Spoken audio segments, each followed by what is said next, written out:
Buenos días, Ecuador. Buenas tardes, Europa. Me llamo Xavier Frías Conde y soy docente en la Universidad Nacional de Educación a Distancia, la UNED, en Madrid. Y estoy encantado de participar en este cuarto EILIG. Tuve la ocasión de participar en el anterior, gracias a la invitación de Genoveva Ponce. Y ahora, aunque sea virtualmente, voy a repetir mi presencia en este evento, que para mí tiene un valor muy importante, porque se trata de compartir experiencias con personas que tienen la LIG como algo fundamental en sus vidas. Acuñamos una palabra para referirnos a este tipo de gente, ligistas, y bueno, pues quiero saludar entonces a todos los ligistas que están por aquí, a muchos los conozco personalmente y espero que pasemos unas jornadas fantásticas y que la próxima vez pues podamos hacerlo cara a cara en Riobamba, compartiendo risas y sobre todo abrazos. Mi participación en esta ocasión va a tratar de las formas micro. Voy a hablar sobre todo de microficción y microteatro, que son dos géneros, son géneros porque uno es ficción y el otro es teatro, con los que he estado trabajando últimamente bastante. Y además empiezan a tener una presencia en la literatura infanto-juvenil. Así que paso a contaros qué es o cómo veo yo las formas microteatro y microficción.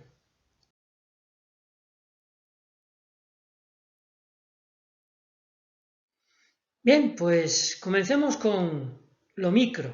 Lo micro que ahora está bastante en boga, lógicamente no solo en la literatura infanto-juvenil, sino también en la literatura en general.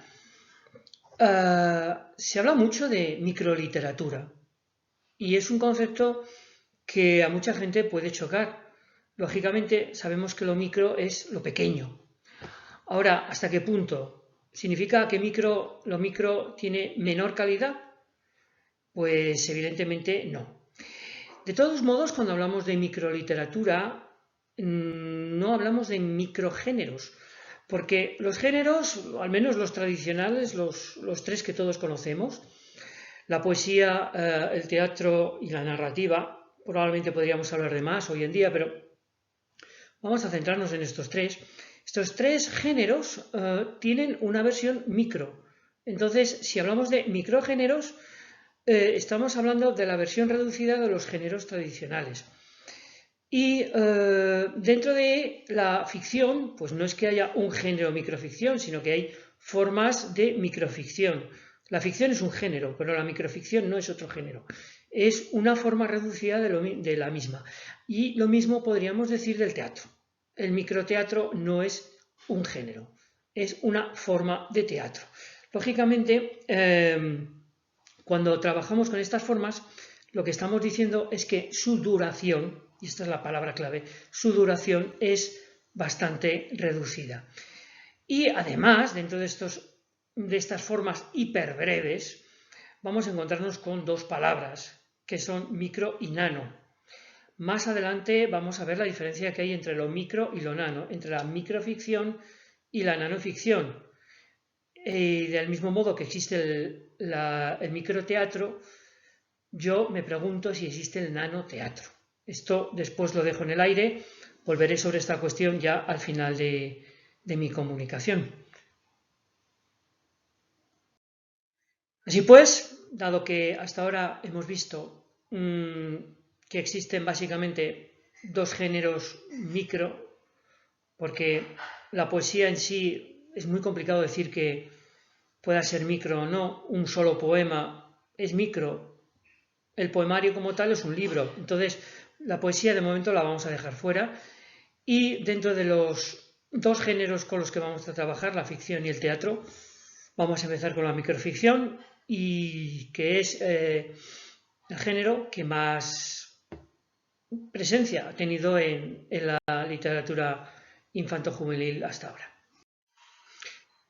La verdad es que los humanos somos unos animales de costumbres y necesitamos buscar definiciones de todo. Así que me imagino que todo el mundo se ha preguntado qué es la microficción. A ver, semánticamente son dos compuestos, es una palabra compuesta de dos elementos, micro, que es un prefijo griego que significa pequeño, y ficción, que, bueno, como todo el mundo sabe, se refiere a los textos narrativos. Entonces sí, habría básicamente dos características principales. La primera, que la microficción trabaja con textos hiperbreves. Creo que no hace falta definir qué es hiperbreve, es más allá de lo breve, ¿no? Es algo que realmente tiene una extensión mínima. Y que además se encuentra sobre todo, aunque no exclusivamente, en Internet. Y con esto hemos tocado un elemento fundamental, porque hasta ahora la literatura la hemos entendido sobre el papel. Pero hete aquí que las formas breves o hiperbreves tienen una mayor presencia en Internet. Y eso nos cambia un poco los papeles.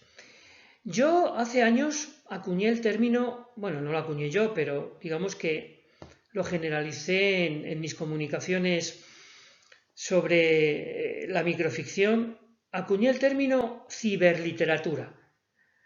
Ciberliteratura se refiere a toda la literatura que se hace en Internet, que se publica en Internet. Y he aquí que la microficción, como digo, es algo que vamos a encontrar sobre todo en Internet. La microficción no es algo actual, no es algo que nació con la época de Internet. Por supuesto que existe desde mucho antes. Luego también haré una pequeña referencia a la era pre-Internet, que a veces parece que no existe, ¿no? Pero bueno, en lo relativo a la literatura infantil, dado que nuestros lectores, sobre todo los nacidos después del año 2000, son nativos digitales, se encuentra también la microficción en Internet, por supuesto también el lector adulto. Y hay que darle o sea, no podemos perder de vista que Internet es precisamente el vehículo principal donde vamos a encontrar la microficción. Bien, he intentado hacer una clasificación de las formas de ficción, sobre todo en la narrativa, de lo más largo a lo más breve. Hay que tener en cuenta que ni siquiera existen unos estándares fijos o internacionales para decir dónde están exactamente los límites. Entonces, vamos a ver, tenemos que el elemento o el tipo de texto más extenso que existe es la novela. Una novela que incluso da lugar a sagas, porque sabéis que a veces una novela sola no cuenta toda la historia, sino que hay toda una saga detrás. Pero bueno, vamos a dejar la saga. Y la novela sería al menos el tipo de texto más largo. Por debajo está la novela breve, por debajo de ella está el cuento, por debajo está el minicuento, por debajo está el microcuento y finalmente el nanocuento. ¿Dónde en esta escala, dónde estaría el límite entre lo micro y lo no micro? A ver, el nanocuento y el microcuento son claramente parte de la microficción. Ahora, el minicuento lo voy a definir a continuación. Para algunos autores es parte de la microficción y para otros no. Pero bueno, ahora tendremos ocasión de discutir si es o no es. Bien, pues nos topamos con que hay textos que tienen menos de una página. Bueno, si hablamos de lo virtual, calcular una página a veces es complicado, pero si trasladamos esto al lenguaje de papel, vamos a encontrarnos con textos de menos de una página. Y es aquí donde recuperamos esta distinción que hacíamos de lo micro y lo nano y además añadimos lo mini. Entonces, ¿qué es un minicuento? Podríamos decir que un minicuento no debería exceder una página convencional, una página en A4, ¿de acuerdo? Y esto incluso para los más puristas ya no es microficción, lo excede. Pero bueno, no vamos a ser excesivamente rigurosos y podríamos aceptar que el minicuento aún forma parte de la microficción y pensando además en que nuestros alumnos o nuestros lectores, como se prefiera, muy a menudo leen textos que tienen precisamente esa extensión, una página. ¿De acuerdo? Tanto en formato papel como en formato digital. Bien, ¿qué decir del microcuento? Bueno, el microcuento está muy generalizada, aceptar hasta 250 palabras. Y cuando digo está generalizado aceptar, no quiero decir que sea totalmente aceptado, porque también para muchos teóricos, y esto os invito a que hagáis una pequeña investigación por internet, el microcuento, digo microcuento por referirme más a la literatura infanto-juvenil, porque si se trata de adultos se utiliza más la terminología de microrelato. Pero bien, como decía, si os apetece hacer una investigación en internet, veréis que hay autores o teóricos que dicen no, 150 palabras, y otros dicen, bueno, podemos llegar a 300. Bien, yo, y esto es una cuestión muy personal, considero que alrededor de 250 palabras pueden ser un microcuento. Y el siguiente es el nanocuento, y esto requiere una pequeña historia porque el nanocuento, lógicamente, como decía antes, todos estos géneros hiperbreves han existido siempre, durante toda la historia de la humanidad. Desde que, bueno, no toda la historia de la humanidad como tal, pero desde que la humanidad posee literatura, incluso literatura oral. Ahora bien, en este siglo XXI, la terminología que habla de nanocuentos se refiere a textos con 140 caracteres. Y esto se basa en la aplicación Twitter, pero en la primitiva, aquella que permitía estos 140 caracteres, porque sabéis que ahora llega a permitir hasta el doble, 280. Pero en los inicios, además de, bueno, cada uno contar lo que le apeteciera, se puso de moda escribir historias que cupieran en un tweet, y lo cual es un desafío. Yo lo he hecho y os puedo decir que escribir una historia en tan breve espacio, una historia que tenga coherencia con principio, desarrollo y fin, es muy complicado. Entonces, el tweet también se puede aplicar a la literatura infantil.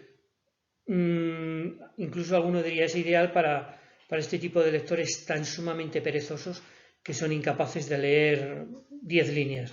Bueno, ¿por qué no? Sí, ciertamente. De todas maneras, la relación entre el Twitter y la nanoliteratura la vamos a seguir viendo a lo largo de estas páginas porque hoy en día no se entendería el nanocuento sin el Twitter. Y desde luego en Twitter se escriben muchas cosas. Pero luego, más adelante, seguiremos tratando de ello. Entonces, quisiera decir que, aunque no hay un acuerdo entre los teóricos de la microficción sobre dónde están los límites, al menos con el nanocuento sí. El nanocuento se considera, al menos en el sentido más purista, que debe tener 140 caracteres.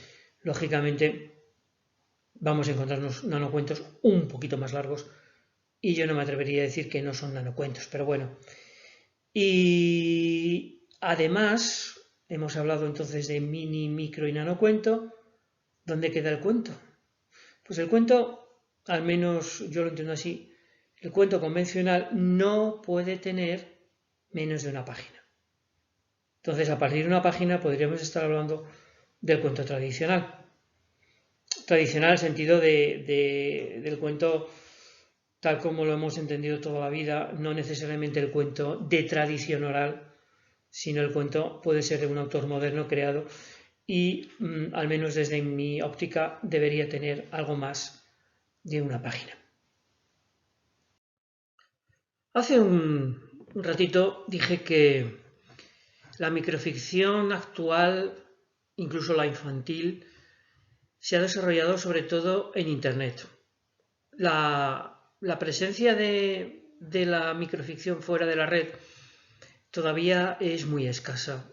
Digo esto con pesar porque yo no soy de los que creen que aquello que se publica en Internet vaya a acabar con la literatura en papel. Creo que son dos medios complementarios y que pueden coexistir perfectamente. Ahora bien, hay que tener en cuenta que Internet tiene una serie de características que la hacen exclusiva y lo que vendría siendo el formato más habitual dentro de este tipo de ciberpublicaciones es el blog. A mí me resulta muy chocante que para muchos chicos en América Latina sobre todo el acceso al libro sea prácticamente un lujo. Entonces me lo han comentado infinidad de profesores que tienen las bibliotecas escolares vacías y que no hay manera de conseguir que los chicos tengan acceso al libro en papel, salvo que haya un mecenas o que un editorial decida regalar o alguna institución, pero es bastante frecuente la falta de material de lectura.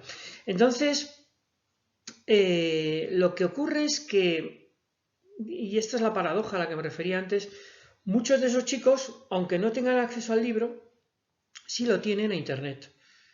Y ahí hay una ocasión que creo que valía la pena aprovechar. Yo tengo el honor de coordinar junto con algunos compañeros un blog que hemos convertido en biblioteca digital y ahí tienen la dirección para que puedan visitarlo. Este blog puede ser simplemente para que los chicos lo visiten, para que los chicos trasteen un poco y vean lo que se puede leer en Internet.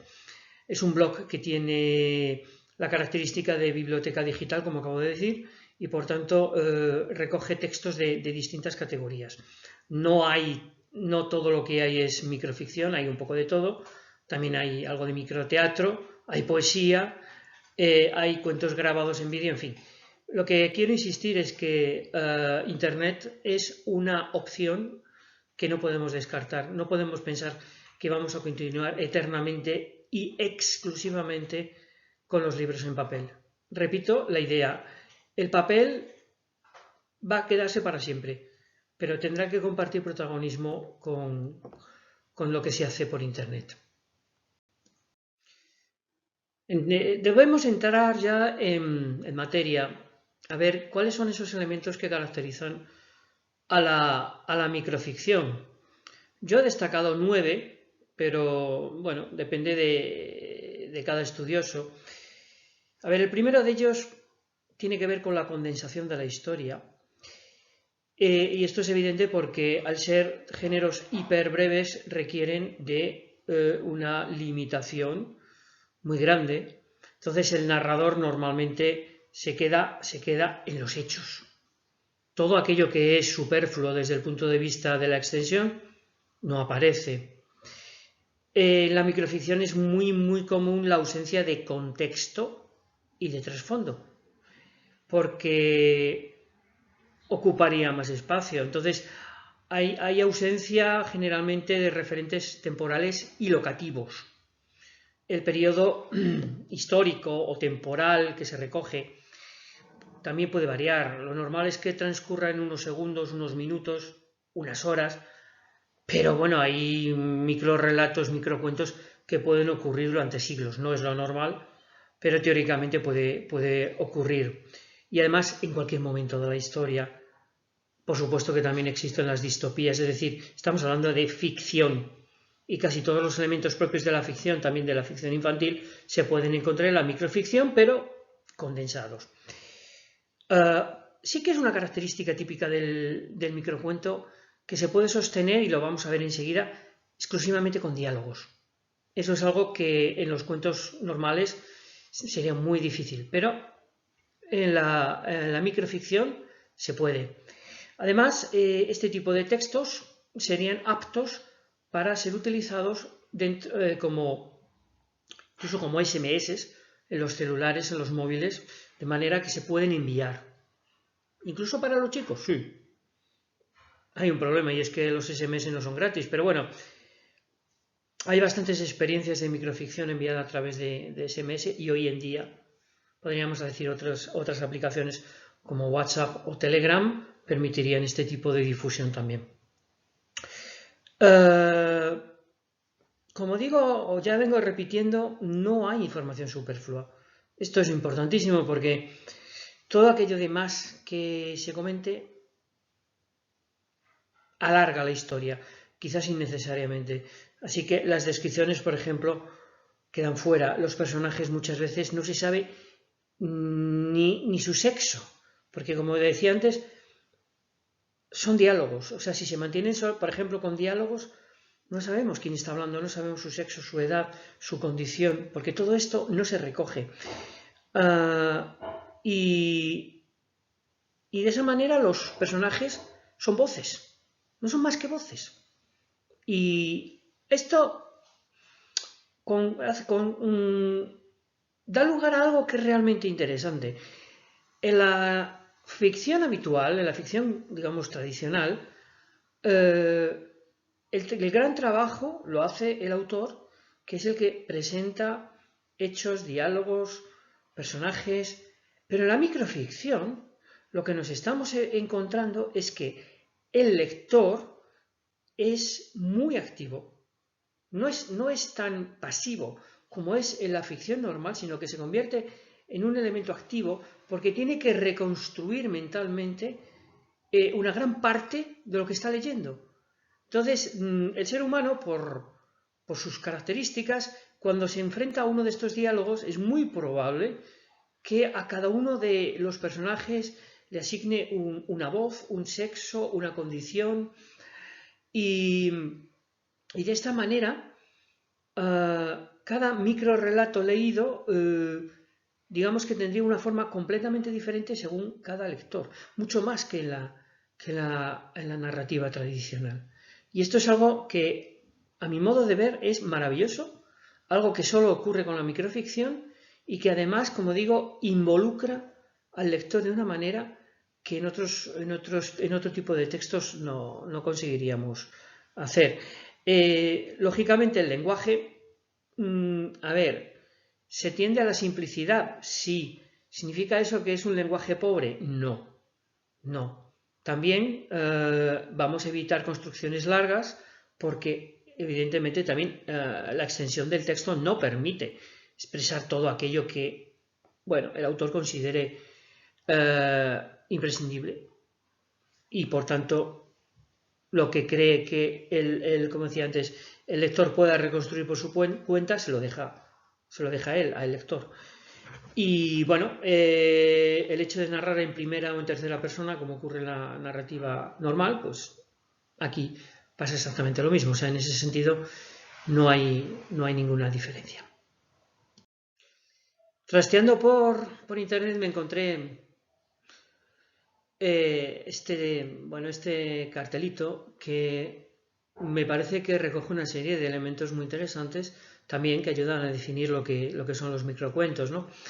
Como se puede imaginar cualquiera, esto está pensado sobre todo para un público adulto, pero creo que también vale para la microficción infantil. Con permiso los voy a leer. Dice: un microcuento es una historia mínima que necesita muy pocas palabras para ser contada. No es el resumen de un cuento más largo. Efectivamente, no es el resumen. Es una historia en sí mismo. Su objetivo es contar una historia. Como todas las historias, tiene que tener planteamiento, nudo y desenlace. Efectivamente, hasta los nanorelatos tienen esto. Suele suceder en un solo lugar y con poco tiempo transcurrido entre el principio y el final de la historia. Bien, esto ya lo hemos referido. Pon solamente uno o dos personajes. 3 son multitud. Bueno, aquí podríamos discrepar. Pero bien, evidentemente los personajes, cuantos menos, mejor. El título es muy importante en un microcuento. Añade información y forma parte de la historia. Efectivamente, esto es algo crucial. El título nos va a ayudar a enganchar al lector y de una manera asombrosa. Es más, hay algunos títulos que ya en sí mismos son nanorelatos. Con lo cual, si queréis que, por ejemplo, el lector infantil se sienta atraído hacia el texto, tenéis que ofrecerle efectivamente un título que le llame poderosamente la atención. Dice después, el título, perdón, ya lo he leído, sé original, huye de los tópicos, no cuentes lo que ya han contado otros. Esto es fundamental en toda la literatura, no repetirse, ser original. Pero aquí se nota más.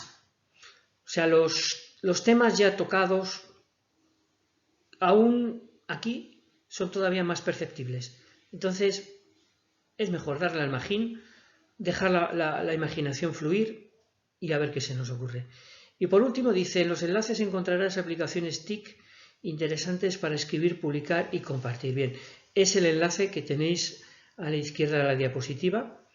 Y bueno, este es uno de los muchos sitios web donde vais a encontrar información acerca de la microficción en general. Entonces ahí os lo dejo y os animo a que lo visitéis. Si seguimos avanzando en las características de la microficción, creo que nos vamos a encontrar con dos preguntas que están estrechamente relacionadas, ¿no? Dos preguntas previas, como dice la diapositiva.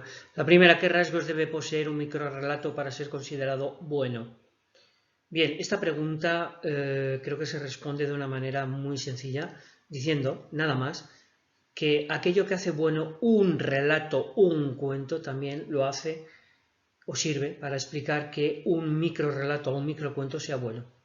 Es decir, la calidad literaria, la capacidad de enganche, la capacidad de transmisión y cómo el lector, digamos, queda satisfecho después de haberlo leído.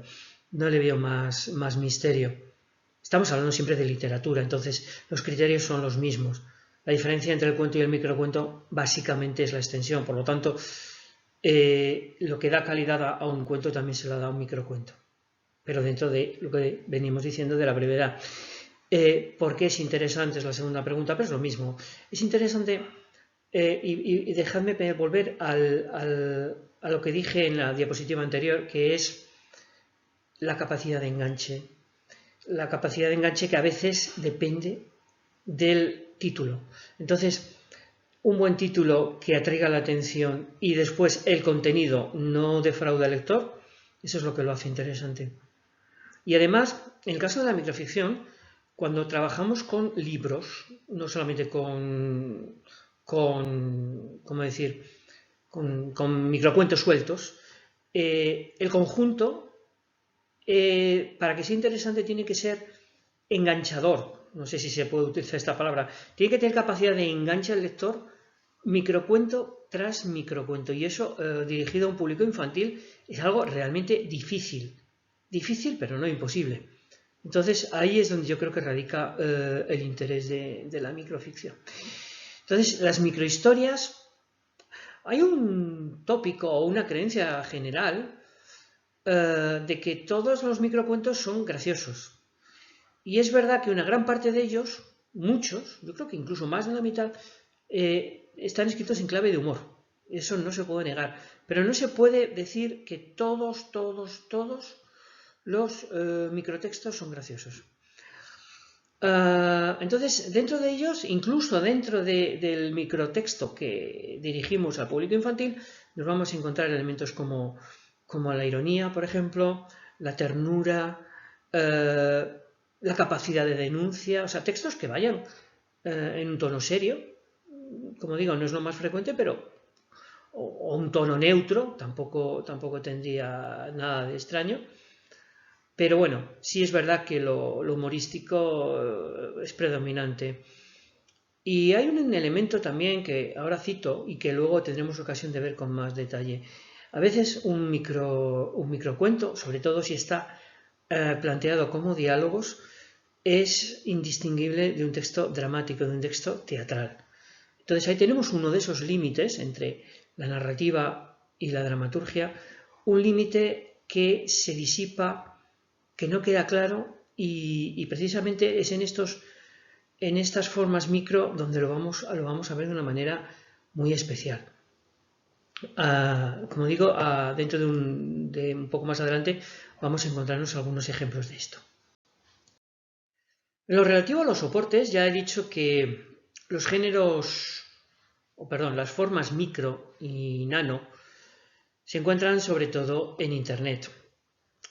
Y esto creo que requiere que ahora haga una exposición interesante sobre cuáles son los soportes que hoy en día, a estas alturas del siglo XXI, cuando casi llegábamos un cuarto de este siglo, que veamos cuáles son los soportes en los que hoy se da la literatura y que no podemos ignorar.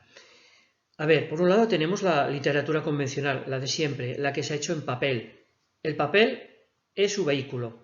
Ahí se publican cuentos, cuentos breves, se publican novelas y, como dije antes, muy pocos textos micro y mini, muy pocos aún.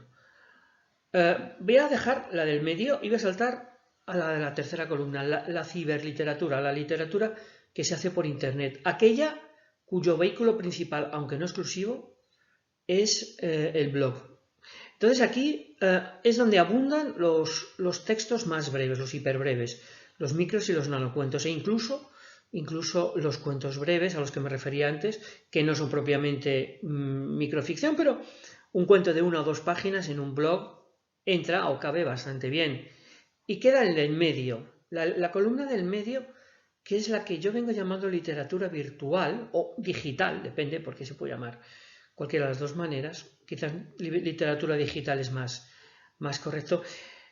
A ver, si la primera tiene como soporte, como vehículo el libro en papel, la segunda tiene el libro electrónico, el lector, que puede ser el famoso Kindle, puede ser una tableta y puede ser un móvil o celular. Es decir, prescindimos de papel, pero no es lo que tenemos exclusivamente en Internet. Porque aquí hay formatos, que es verdad que la literatura digital comparte con Internet, formatos como el HTML y formatos, bueno, el HTML en los lectores no, pero sí formatos como EPUB o como PDF, se dan en ambos vehículos, en ambos soportes, en la literatura digital y en la ciberliteratura.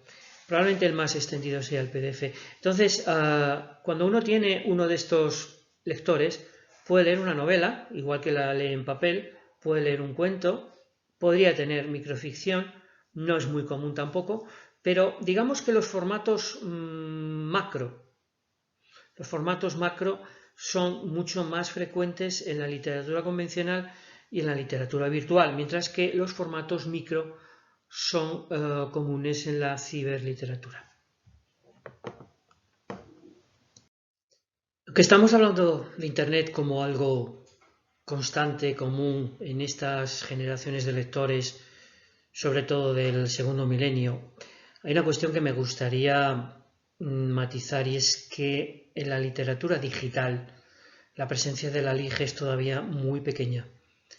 El libro digital creo que no engancha lo suficiente a los chicos. Los chicos necesitan todavía el papel. Quizás funcione mejor Internet que el propio libro digital. Pero bueno, esta es una cuestión que tampoco vamos a dilucidar ahora porque no es el momento.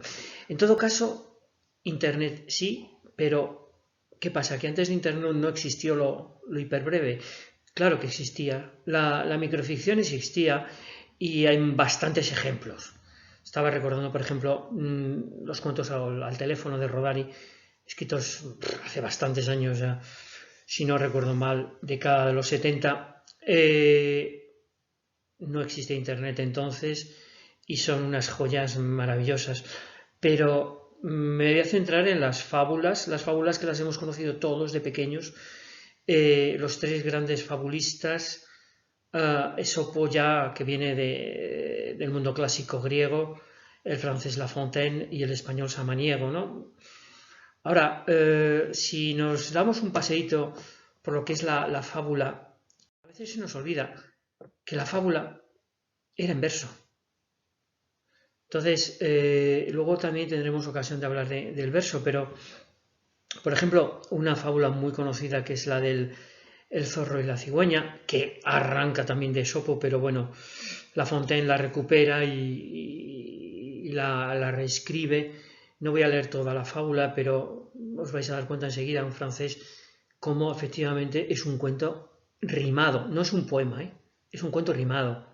Entonces dice, quand père le renard s'y mit un jour en frais, retint un dîner quand mère la cigogne, le régal fut petit et sans beaucoup d'après. Le galant pour toute besogne avait ample éclair, il vivait chichement. Esa rima es algo que al público más joven encanta. Los lectores, los primeros lectores, los lectores de 5, 6 años, 7, adoran los textos con rima. Esto es algo que ya los clásicos conocían, ¿no? Pero que incluso la fábula, dentro de lo que es un texto moralizante, teóricamente educativo, bueno, tal cual está, yo creo que hoy la mayoría de nuestros estudiantes no están acostumbrados a este tipo de textos, nuestros estudiantes, nuestros lectores, pero lo que se ha hecho con las fábulas ha sido convertirlas en meros cuentos, ¿no? Si googleáis un poco encontraréis que sobre todo en español, el zorro y la cigüeña, o la cigüeña y el zorro, da igual porque aparecen ambos órdenes, os vais a encontrar con que los textos que aparecen son prosa, sin más, y por tanto es un cuento más, se ha asimilado al cuento tradicional como puede ser Caperucita Roja, y en ese sentido se ha perdido la distancia que había entre la fábula y la narración oral, porque la fábula, repito, originariamente siempre fue en verso. Pero bueno, es un antecedente de un microtexto pensado para un público más o menos infantil. Tened en cuenta que el concepto de literatura infantil, juvenil, sobre todo infantil, surge muy tarde, ya prácticamente en el siglo XX. Hasta ahora hemos hablado mucho de la teoría, pero no está de más ver un ejemplo de microrelato pensado, microcuento pensado para un público infanto-juvenil. Por ejemplo, este, que se titula El escritor de historias de terror. Y dice así: el escritor, todo concentrado, pensaba en una historia sobre seres fantásticos. Tenía que escribirla. De repente oyó unos pasos por el pasillo y ruido por los rincones más remotos de la casa. Entonces gritó: ¡No quiero distracciones! Entonces, un duende, colgado del techo, dijo a su compañero: ¿y nosotros por qué nos escondemos? Porque distraemos al humano. Y por otro lado, un nanocuento. Este, por ejemplo, que dice: se vende cerebro sin usar. No sé hasta qué punto es una historia apta para un público infantil, al menos sí lo sería para un público adolescente, puesto que aquí hay un mensaje subliminal muy interesante, algo que tiene que ver con ciertas actitudes que estamos viendo ya en nuestras sociedades actuales. Por ejemplo, y lo voy a decir abiertamente, el crecimiento de la ultraderecha, ya no solamente en Estados Unidos, también en Europa, también en América Latina. Entonces, se ha especulado mucho con que es muy fácil arrastrar a las masas, manipular. Bien, bueno, pues este nanorelato, nanocuento, dirigido a un público más bien juvenil, podría explicar mucho de esos fenómenos y tiene un tono irónico enorme. Entonces, queda esta muestra como un un nanocuento juvenil. Cuando continuamos investigando en esta relación que hay entre los géneros, o más bien las formas hiperbreves e Internet, enseguida surge el tweet, porque en Twitter estos mensajes que se envían breves, los tweets, resulta que muchos de ellos tienen un auténtico valor literario. Entonces voy a mostrar solamente tres. Están en clave de humor, que como dije antes, pues bueno, dentro de la nanoficción e incluso de la microficción es un tema, o es predominante, aunque no exclusivo. Y dicen así. El primero del usuario El Majara de turno dice: en una escala del 1 al 10, ¿cómo de curioso es usted? ¿Me deja ver la escala? Bueno, segundo del usuario Klausman dice, he madrugado tanto que me he cruzado con mis abuelos cuando eran novios. Y el tercero que dice, anuncian fuertes nevadas a partir de los 1000 metros, pero yo nunca ando tanto. Bueno, como se puede ver aquí, son tweets, sin ninguna duda, pero yo diría que también son nanocuentos y que, bueno, pues incluso un público juvenil puede disfrutar con su lectura. Ya no quiero decir todo el valor didáctico que puede tener este tipo de escritos, porque además creo que en una clase de lengua se le puede sacar muchísimo provecho.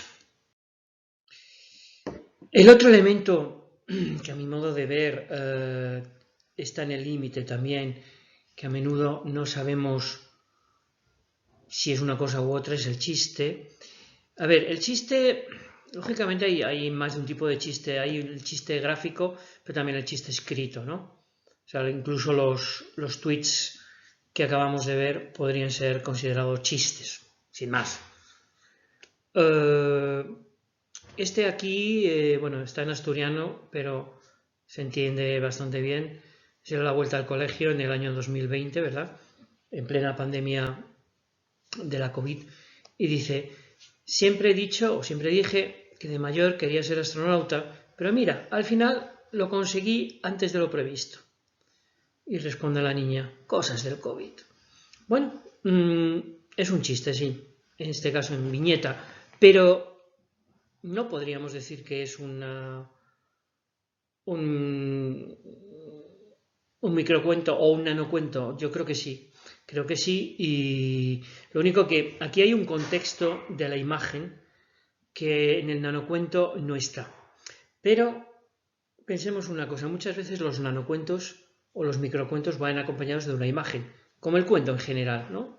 A un público infantil, sobre todo, lo que le gusta es que la imagen acompañe el texto, ¿no? Cuanto más pequeños son los lectores, más normal es eso. Entonces, si imagináramos estos dos niños sin el diálogo, tal como aparece en los bocadillos, sino en forma más convencional de diálogos, tendríamos claramente un nanocuento. Y creo que tanto el chiste como el nanocuento comparten al menos 5 elementos. El primero es la condensación, que creo que es algo que también es algo que ya venimos citando, la condensación, no hay nada superfluo.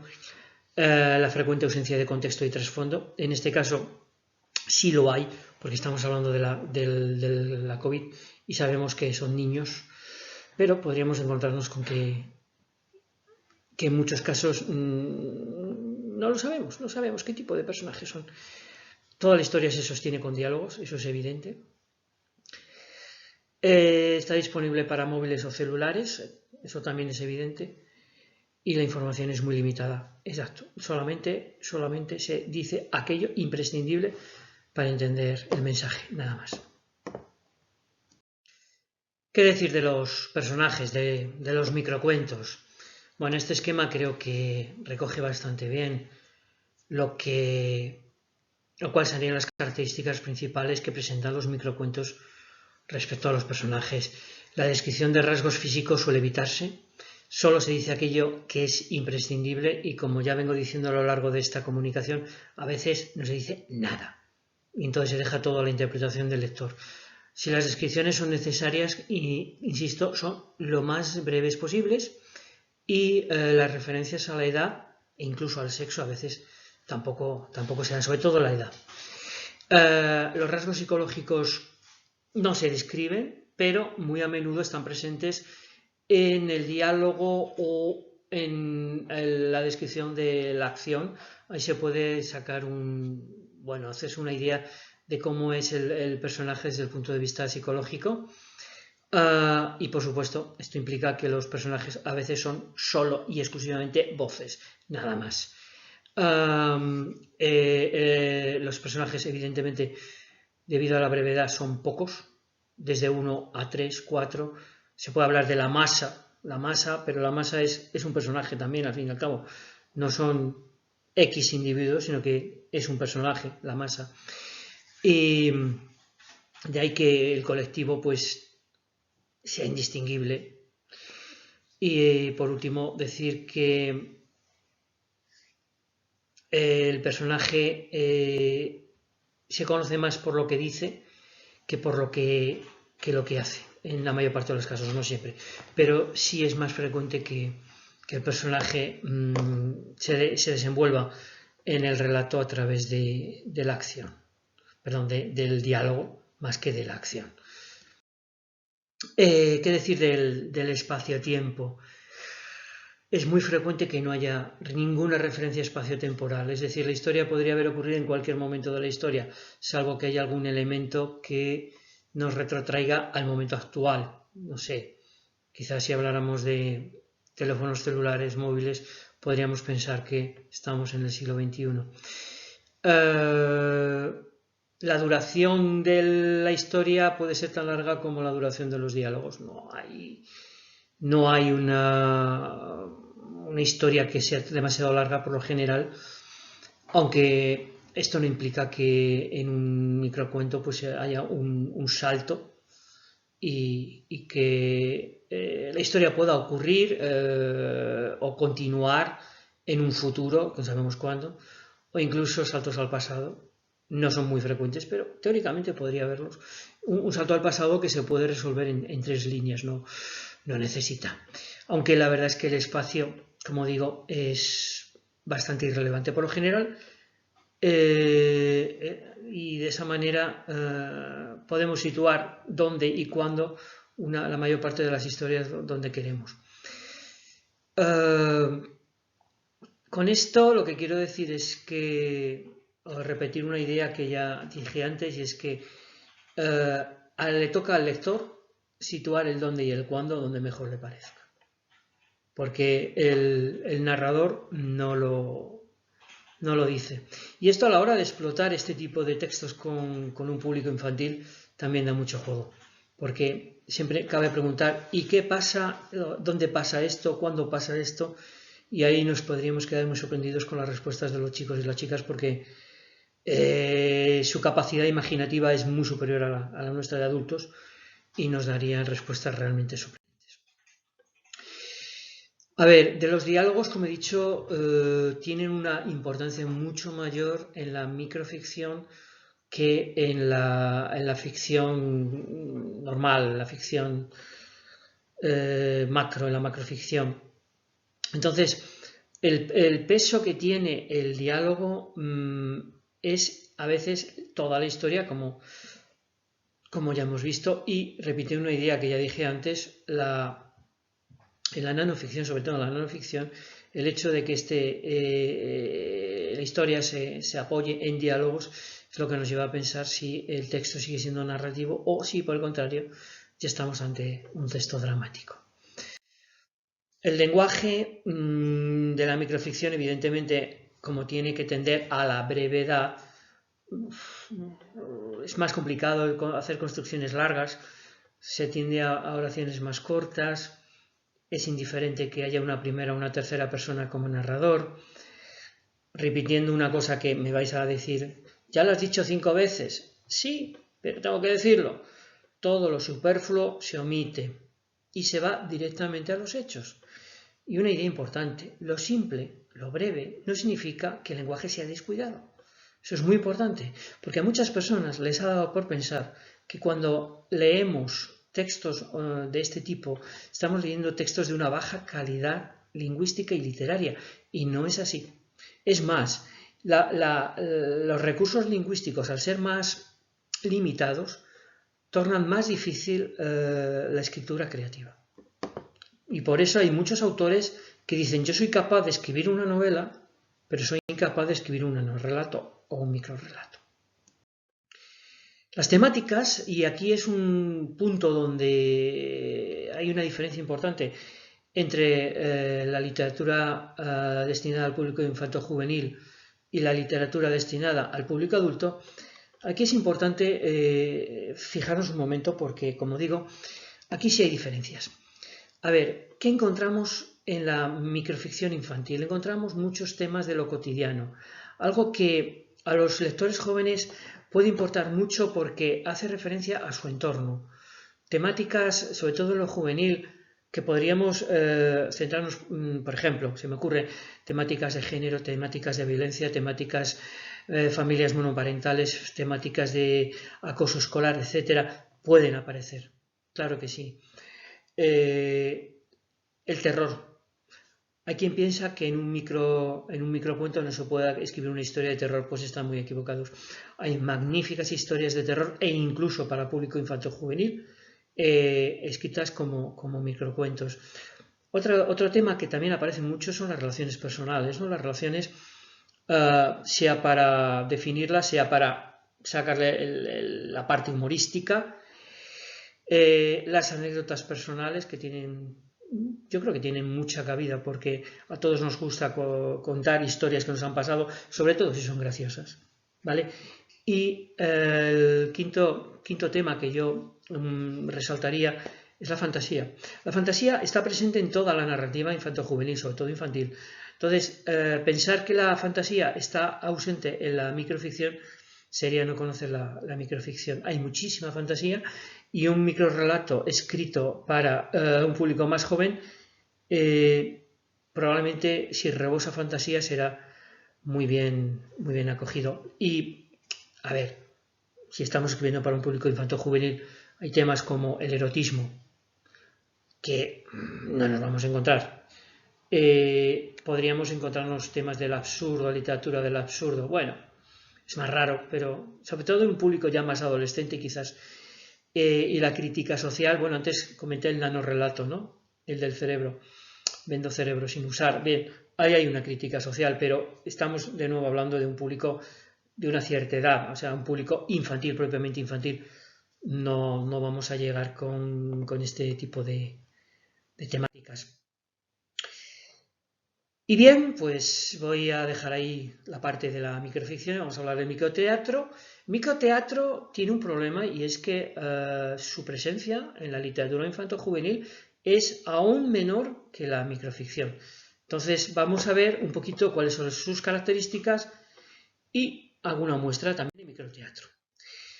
A ver, el definir el teatro a mí me supone un problema porque, claro, el teatro en principio es para ser representado a diferencia de la narrativa, que es algo que se cuenta, que se narra, ¿de acuerdo? Pero claro, lo que se representa no deja de ser una narración. La diferencia es que la imagen en la narrativa la produce el lector. En el teatro viene dada. Esa para mí sería una de las diferencias capitales. Y, por supuesto, el formato es distinto, ¿no? Porque el formato teatral es básicamente diálogos que los actores reproducen. Con lo cual, aunque en la novela también, o en el cuento, hay diálogos, estos suelen tener otra estructura y van acompañados de lo que es la propia narración, ¿vale? Entonces en el teatro hay que verlo de otra manera. Bueno, todo el mundo creo que somos conscientes de que se escribe distinto teatro que novela, pero bueno, vamos a ir viéndolo. A ver, para mí, cuando hablamos de teatro, la narrativa, el teatro y la poesía siempre son tradicionalmente los tres géneros, pero hay puntos de encuentro. ¿Cuál es el punto de encuentro entre el teatro y la poesía? Pues simplemente el teatro en verso. A ver, no se trata de poesía como tal. El teatro en verso es el teatro rimado. Y, por ejemplo, con el público infantil más joven tiene un grandísimo éxito. Con el público adulto todos somos conscientes de que ha habido una tradición histórica de teatro en verso. Pero insisto en que para un público infantil tiene muchísimo éxito. Entre el teatro y la narrativa, por poner un caso, habrá más, pero solamente voy a citar uno y es el radioteatro. El radioteatro del cual hablaré más tarde.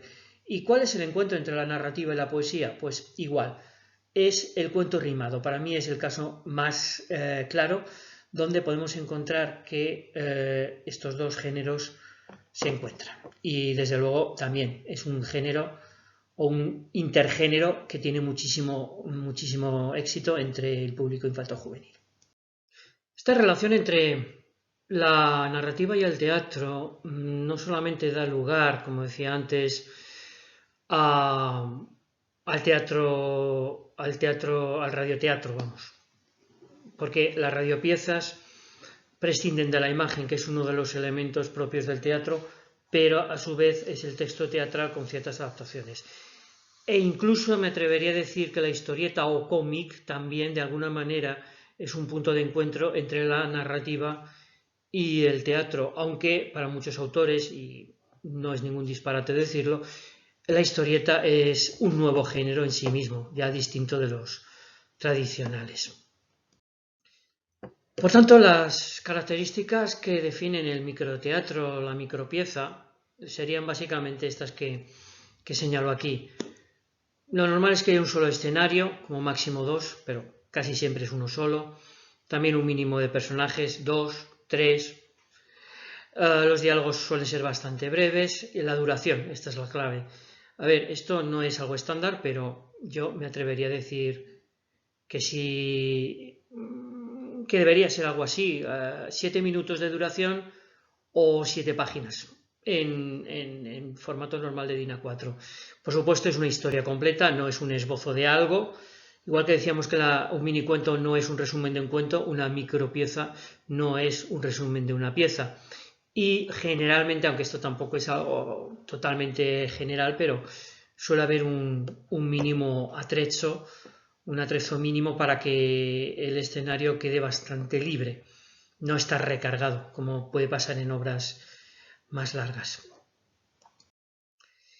¿Qué decir de los actores? A ver, los actores en el microteatro, pues como en el teatro común, pueden ser externos, pueden ser profesionales, pero también es muy frecuente que los propios estudiantes representen las obras, con lo cual en el microteatro se convierte quizás en un referente del teatro escolar por antonomasia. Y aquí además es muy interesante también tener en cuenta que puede haber actores humanos, como decía, los propios estudiantes, pero también los no humanos, los títeres, las marionetas. Entonces las representaciones con este tipo de actores no humanos forman parte de la educación primaria, sobre todo primaria, desde siempre, ¿no? Entonces hay una auténtica necesidad de tener buenos textos para trabajar el teatro de títeres y marionetas. En cuanto a los escenarios, bien, pues aquí no hay grandes diferencias respecto al teatro convencional, porque cuando hay un escenario que puede estar alzado o no alzado, bien, hasta ahí de acuerdo. Para los títeres y marionetas igual, pero para los títeres y marionetas también se utilizan estos escenarios como el que aparece en la imagen, donde los actores están debajo y mueven las marionetas. Y quisiera hablar del kamishibai muy brevemente porque ya nos estamos yendo fuera de tiempo. El kamishibai es un recurso que ha entrado con mucha fuerza a la hora del cuentacuento y vuelve a ser de nuevo un territorio de muy difícil definición porque no hay actores, se trata de imágenes. Es la imagen que tenemos aquí justo encima de mi cabeza. Y se reproduce, puede haber diálogos, aunque pueda haber un solo narrador, pero bueno, es un medio, un vehículo que permite contar historias de una manera muy interesante. Yo lo he metido aquí en el microteatro, pero podríamos haberlo dejado en la microficción perfectamente. No sé muy bien dónde se puede ubicar, pero hoy en día incluso se escriben historias ya para ser representadas a través del kamishibai. La duración es fundamental porque, como decía antes, si sobrepasamos los 7 minutos ya estamos dejando el microteatro, las micropiezas y estamos entrando en un teatro más convencional. Además, el microteatro tiene una ventaja muy grande y es que al ser diálogos tan cortos son mucho más fáciles de memorizar y por tanto son también mucho más motivadores para los chicos porque presentamos los textos para ante un alumnado de primaria y estos lo primero que dicen es qué largo. Y cuando los incitamos, los animamos, los motivamos a representarlo, cuando estos ven que son textos tan breves, resulta mucho más fácil para ellos ponerlos en escena. El texto, lógicamente, más o menos se repite lo que hemos dicho, que la cuestión es la duración y por tanto el texto tiene que adaptarse también a representaciones más cortas. Y esto me va a llevar a una cosa que quiero mostrar aquí. Esta es una muestra de un microrrelato que podría ser considerado también una micropieza. No me voy a detener, insisto, vamos fatal de tiempo. Pero bueno, veis que está todo hecho con diálogo, solo tiene una pequeña explicación que dice: al cabo de unos días la madre del paciente volvió. Pero el resto está hecho, o sea, se sostiene en diálogos. Y esta es la cuestión a la que me refería antes. ¿Dónde está la frontera entre el microrrelato y la micropieza? Pues esto es microrrelato o es micropieza. Ahí os lo dejo. Hay dos personajes que hablan y un tercero al que se hace referencia. Podría valer para ambos. Pero si hay algo que también es muy interesante es que el teatro, sobre todo cuando se utiliza en la escuela, no solamente es para representar, también es para leer. Entonces eso significa que los textos deben adaptarse. Es decir, las acotaciones, sobre todo las acotaciones, no pueden ser muy técnicas, como se hace en un teatro donde las acotaciones a veces están hechas para el director. Hay que pensar que es parte del texto leído, así que hay que simplificarlas y hay que eliminar una serie de elementos, como digo, muy técnicos. Aquí os muestro lo que sería una micropieza o nanopieza, porque quizás sea una nanopieza. Esto no sé si dura un minuto, dos. Fijaos que tiene todos los elementos normales, los diálogos, las acotaciones, como veis, están en cursiva y esto está pensado para ser representado. Ahora, voy a mostraros las adaptaciones hechas a este texto representable para ser legible. Y entonces, en rojo hemos cambiado todas las acotaciones y lo que aparece es el narrador. El narrador sustituye al acotador, por así decirlo, porque lo que no vemos es explicado por el narrador. Y quedan algunas pequeñas acotaciones en azul que forzosamente deben quedar para que la persona que lea el texto, monstruo 1 a un lado, monstruo 3 al otro, pueda poner la voz o el tono necesario para leer ese diálogo. ¿De acuerdo? Entonces, la acotación al 100% no desaparece, es la acotación interna, pero la acotación externa, como veis, queda sustituida por un narrador. Y esto es lo que hace la diferencia entre el teatro representable y el teatro legible. Que de ahí podríamos sacar también el radioteatro. Y ya vamos acabando. Mirad, el teatro, como en la narrativa, se puede clasificar de mayor a menor. Yo he hecho una clasificación muy personal, muy discutible por tanto. Tendríamos la pieza normal, la pieza de teatro, el entremés, que hoy en día prácticamente no sé, ya casi ni existe, porque eran solo de un acto. El entremés o el sainete, que son muy similares. El monólogo, que ahora sí que está en boga, pero que sigue siendo parte del género dramático, aunque el monólogo no requiere representación. Es un señor que cuenta algo y básicamente tiene un público delante. De ahí pasaríamos a la micropieza y finalmente a la nanopieza. Pero yo, al menos en cuanto al teatro, igual que en la microficción, entiendo que hay un microcuento y un nanocuento, sinceramente en el teatro lo tengo muy complicado. Lo que os he mostrado antes para mí es nanoteatro, pero ¿hasta qué punto podemos decir que es o no es? No tiene un referente del Twitter para hacerse, o sea, en 140 caracteres dudo mucho que se pueda hacer nada representable, ¿de acuerdo? Y Bueno, ya con esto creo que he conseguido transmitir todo lo que quería transmitir. Se han quedado cosas en el tintero, habrá muchas cuestiones discutibles, pero bueno, esta es mi ponencia sobre las formas micro en la literatura infanto-juvenil. Y esto es todo. Muchas gracias por vuestra atención. Ha sido un placer compartir estos momentos con vosotros. Quiero reiterar mi agradecimiento a Genoveva y a toda la organización del Congreso de Leilig y desear que nos veamos en breve, que sea en Riobamba, cara a cara y que, bueno, que pase esta maldita pandemia.